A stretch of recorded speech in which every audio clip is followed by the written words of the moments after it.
Pasok kayo. Ha? Sanchay? Akala ko kamukha lang ni Sanchay. Anong ginagawa mo dito? Nagtatrabaho. Trabaho?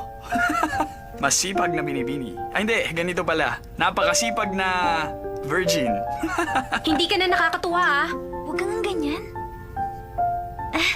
Kung hindi ako nagkakamali, kasama kayo sa F4. Kilala ko na kayo. Ako nga pala si Shoyu. Matalik na kaibigan ni Sanchay. Lagi siyang tumutulong sa akin. Sinong tumutulong? Huwag kang makipag-usap sa di mo kilala. Pabili nga ng cake. Ha? Aling cake? Ito, Ito ba? hindi yan. Yung katabi niyan.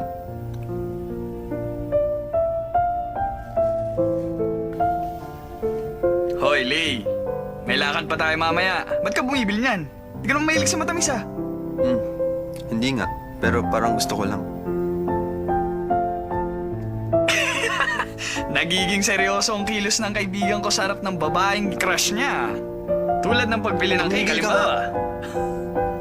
Magkano? 90.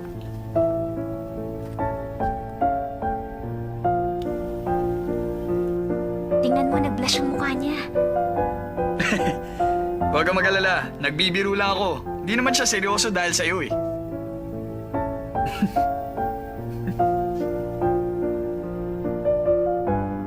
Teka, ang sukli mo. Sige na.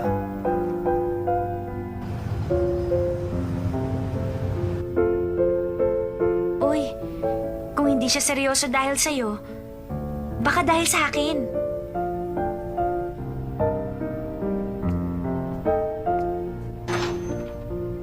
Oy, alam ko na.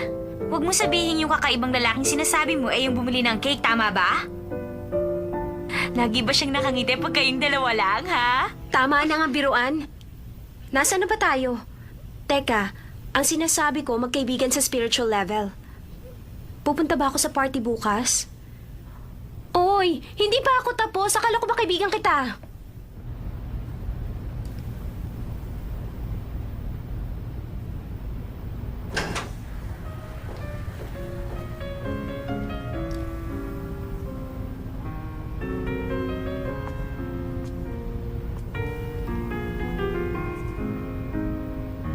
Niloko nila ako.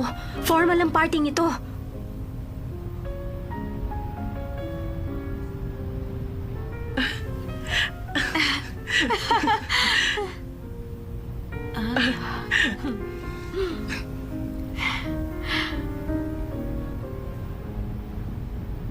Late ka. Why such a face? Western party ang sabi mo, hindi ba? Ano ka ba naman? Paano magkakaroon ng Western party sa isang eleganteng lugar tulad nito? Huwag kang mag-alala. Babayaran ko pa rin ang entrance mo. Hindi na. Kaya kong bayaran. Shansai, hayaan mo siya. Let her pay. Hindi ba nagtatrabaho ka para magkaroon ng allowance? May kamahalan din ng entrance, di ba? Uuwi na lang ako. Kasalanan mong lahat ng ito. Sinabi ko na sa'yo, wag na lang siyang papuntahin dito. At hindi mo siya kaibigan. Hindi siya nababagay sa ganitong mga parties. Kasi iniisip ko lang naman, baka naman pwede siya sa mga ganitong klaseng sosyalan. Nagmamagandang loob lang ako. Oo nga. Yun pala, ingrata.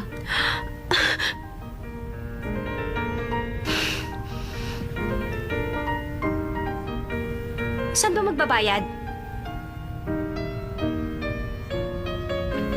Miss, pakidala sa kusina.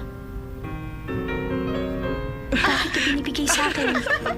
Shansai, natara lang na mapagkamalan ko ang isang servidora. Magsalamin ka nga. Meron kang red scarf. Sa palagay mo ba? Kanino kaya nila ibibigay ang mga plato? Alam mo, kung ako ikaw, matutunaw ako sa hiya. Shansai, nagbayad ka naman ng entrance fee, hindi ba? Kumain ka hanggat gusto mo. Wala itong refund. At walang ganitong klaseng pagkain sa inyo.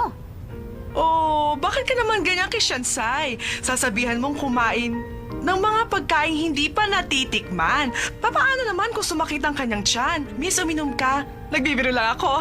Tama ka. Palagay ko tama na ang tubig para sa kanya. You take care now. Aalis na kami.